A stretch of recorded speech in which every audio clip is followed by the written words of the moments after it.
you with it, drop it.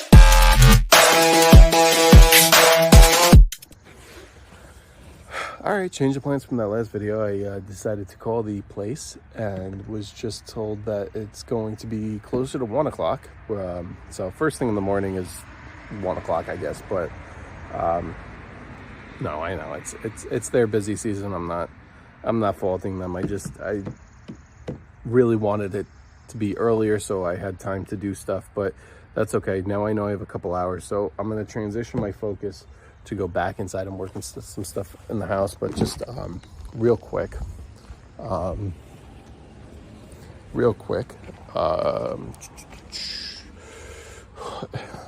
leave this open. I need to figure out one rule that I kind of broke on myself, is having enough fuel at the end of the day.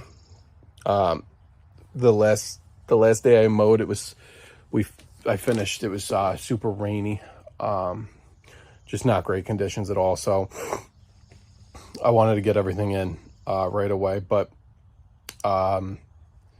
just be aware of your fuel situation. You should always have fuel. I believe everything should be fueled up and ready to go for the next day. Okay. I just told you I broke that rule. You could see this guy will be okay because I'm just going to do one loan with it, and I don't know if I'm getting fuel, if I'm probably stop and fill it up anyway. But he's got, so the Toro doesn't have a fuel gauge. That has a sight glass. Okay, but the sight glass, let me just hold this. Is this? Oh, it's just glare. The sight glass is not accurate. So like if you look, that right here looks like, I don't know if you could see this here. I don't know if you could see this. It's like right here, which looks like it has 2/3 of a tank. But the tank is, flip the seat over. Let's see if you could see this. The tank is here, and then it kind of shifts downward.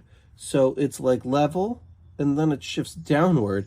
And when it shifts downward is where it shows the sight glass. So there's a tank. So in other words, let me back this up. I'm making this too complicated, and I'm filming in the wrong direction here. But let's see if we could, where do I want to go? Right. Sorry, this is really hard for me to film because I'm shooting it backwards. But in other words, the sight glass is down here, but there's parts of the tank all the way up here. And you could see, let me do a sideways shot there. The top of the sight glass is right at my finger, okay? Which is also the bottom of the tank over here because of the tire. So the top of the sight glass is under the Toro logo, which, you know, the fill is right here. So anyway, basically when you start on this kind of mower, when you start to see that there's no fuel here, that means you're low. It does not mean you have 2/3 of a tank. It means you need to fill up soon. That probably means there's about I would say between a half a gallon to a gallon in it, which is fine for a half acre that I'm going to do.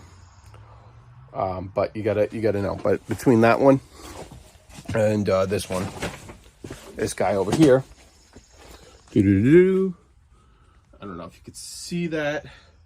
I'm just holding the phone, but that has about a quarter. It's an 8-gallon tank, so a quarter is 2 gallons, which it's not 100% logic here, but the best way to go for these things is about a gallon in an hour of fuel. Some do slightly more, some do slightly less. It depends on how efficient they are.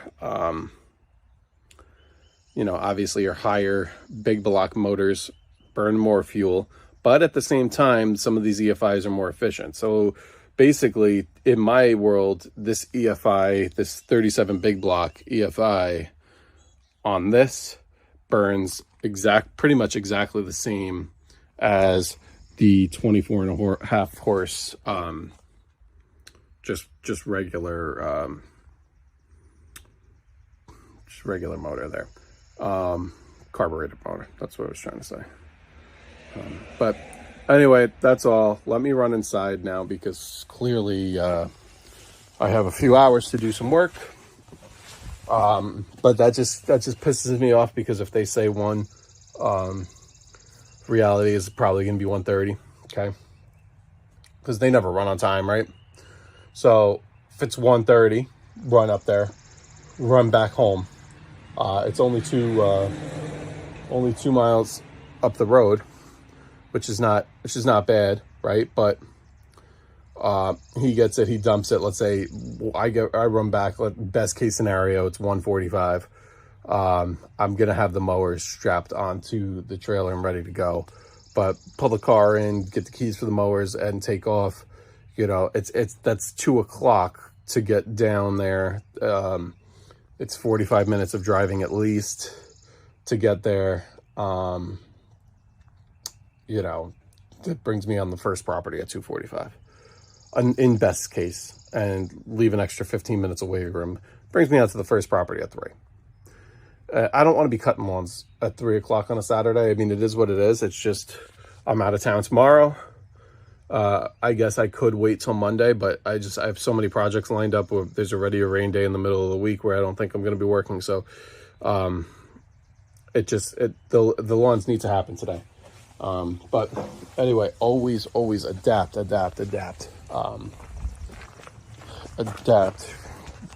Use time to do pre-trip kind of stuff. Tires are good. Connections are all good.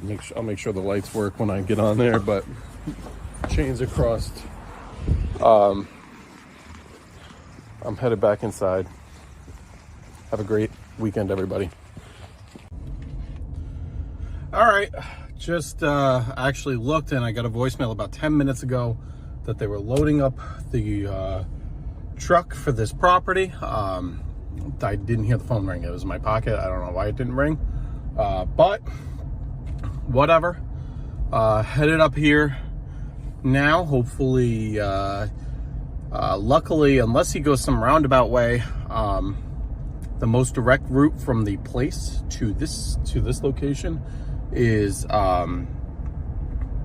through he has to pass by my own house, and I did not see an East Fishkill Garden Supply truck go by. Again, I could have possibly missed it, but I did not see one go by. So plus they're about 10 minutes away, I don't know, 8 minutes away, and she said they were loading the truck now. So by the time they load and get over here, unless they were like super freaking quick, I don't think I would have missed it.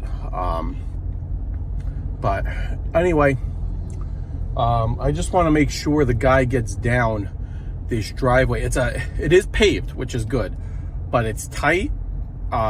It's like narrow with turns, and I want to make sure you just, I honestly don't really care that where it's dropped, as long as it's dropped within the at the bottom. I don't want to make runs with the tractor to the top of the driveway every single time, because you know, I could see this guy getting here, looking at the first little curve and being like, F this, I'm just gonna dump it.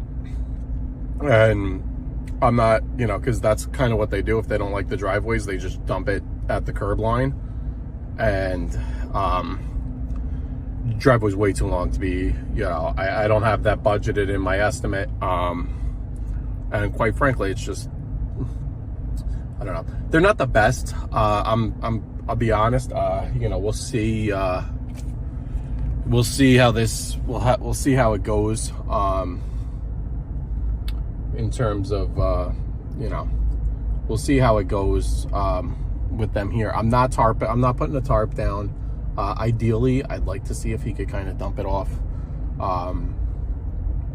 the edge a little bit onto the grass. That way, you know, if I dig it up, I dig it up, but whatever. The bottom of the bucket's going to get scraped. This is the first load I'm doing with this new tractor. So, anyway, like I said, he definitely didn't get by me. Unless he went, there's 2 roads that run parallel. Mine would be the closest for him to take, and in my opinion, the most direct. But I don't know. You know, he could have went to the second one and then tried to double back. But let's see. Let me follow along here. Nice little drive. Again, only a couple, but this one's real close.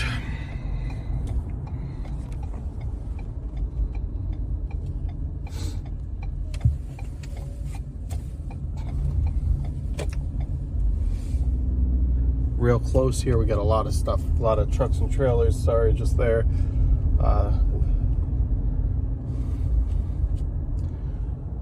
Anyway, let's my man with the Trump flags, I love it. Some asshole with a Ukraine flag. Whoa, we got a Carvana truck. We got a lot going on this freaking block. This block used to be dead. What is going on here? Also, great place to put the truck. Can't see it. Right over the hill crest, right over a curve. So this house is way back in the woods.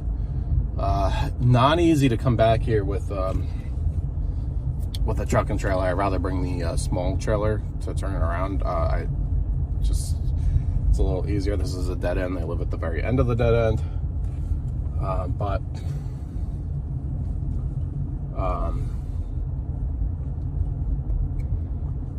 I don't see a dump truck, so that's good news. But let's go down their driveway and see what's going on.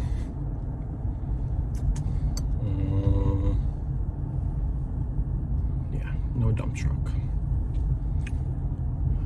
I'm trying to debate where to. All right. Just gonna leave the car over here.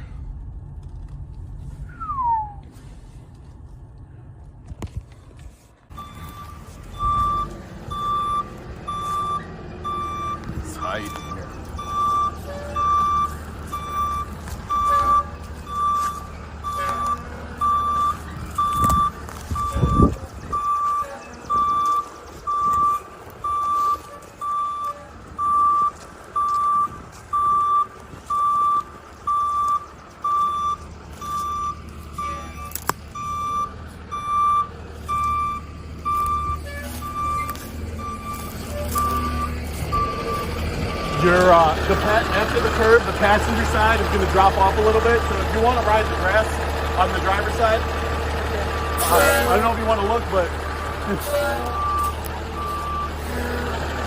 I cut it tight and come on this side a little bit.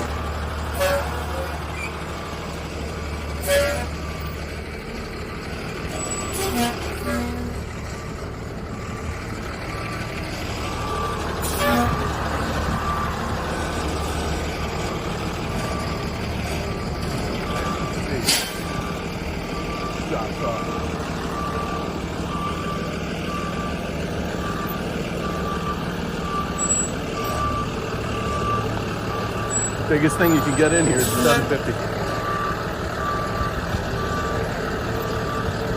All right, I'm gonna shut this off in a second and tell them where the stuff is.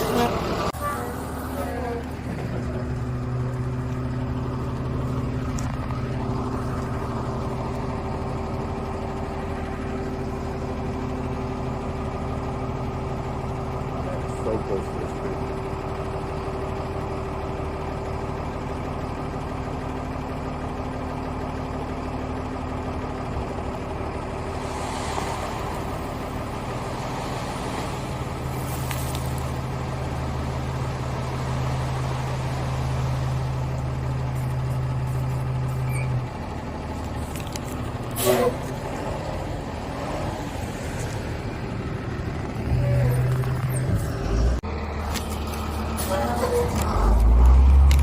All right, doing work. That swing set there. Got this was 6. We can follow him up. 457, 6 yards. I wanted to walk him back here because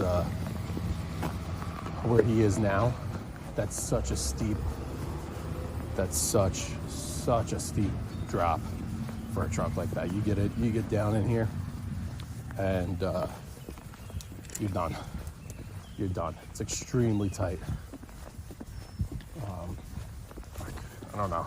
The camera's not doing it justice, especially by this second bush right here. You can see this is a crazy by this scratch that just drops off like 1.5 feet. But this actually worked out because there were other contractors here doing estimates, taking measurements, and you learn a lot. I learned that so I just take care of the basic property maintenance here. So the mowing, the snow plowing, stuff like that.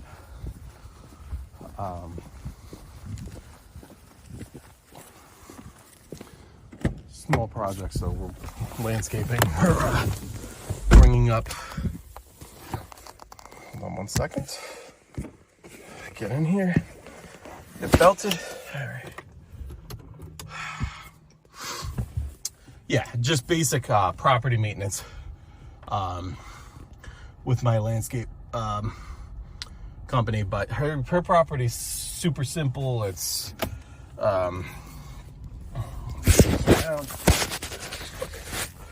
her property's super simple. It's in the woods. It barely grows, so it's bi-weekly. Occasionally she'll ask for a few odds and ends. Right now we're doing a project where I'm building up the area around her. Her kid's swing set is basically, it's on really rocky ground. It's like more like bedrock, and it's not stuff that's easily removed unless you bring some crazy heavy equipment in, and that obviously comes at a very increased cost. So is it worth it? No. I told her, listen, you're in the woods. I don't know how well the soil it's going to take anyway. I suggested we build that up with mulch, like special playground mulch. We build up the area with topsoil, put some fabric down, put some mulch down. That's what I would have done if it were my own home. But that's okay. To each their own. The customer, she wanted something different. She wants that whole area to be grass, which is fine. That's great. The only problem is that she lives in the woods. So, I don't know how well the grass is going to take. But anyway, we had those discussions. She understood. She's like, well, let's try it. So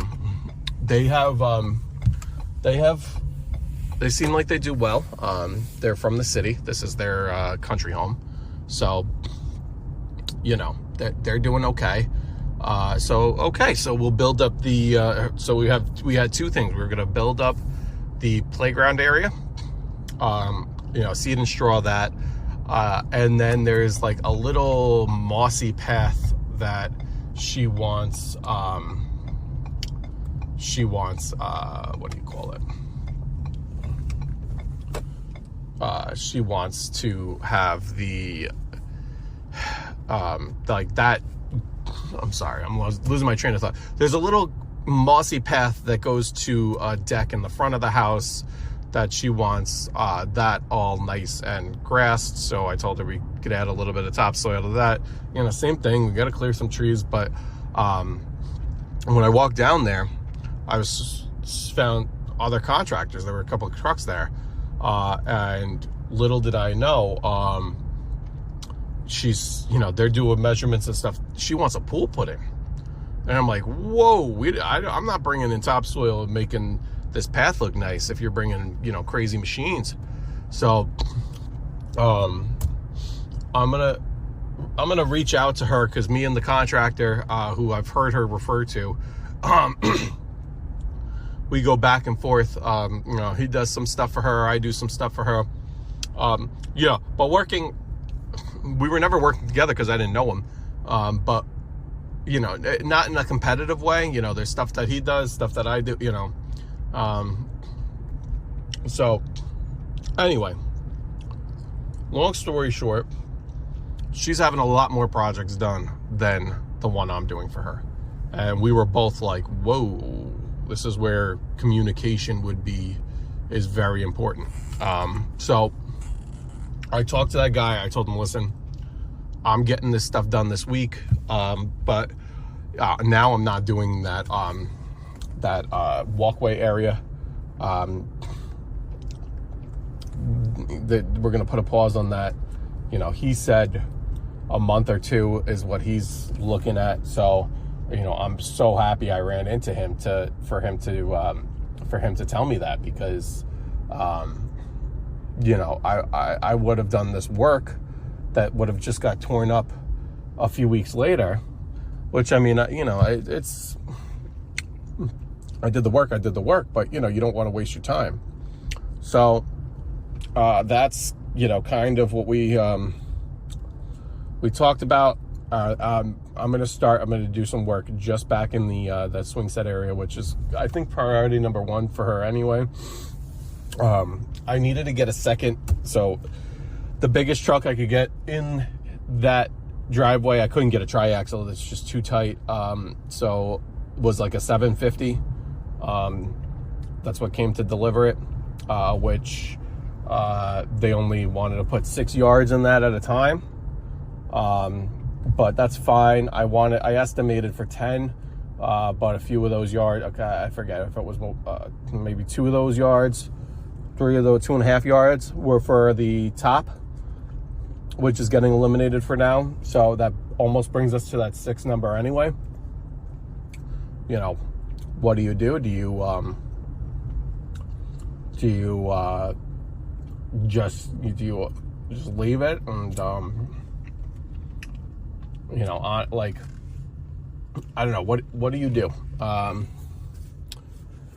Do you just say, you know, 6 yards, I'm going to do the most with 6 yards I can. I got to reach out to her,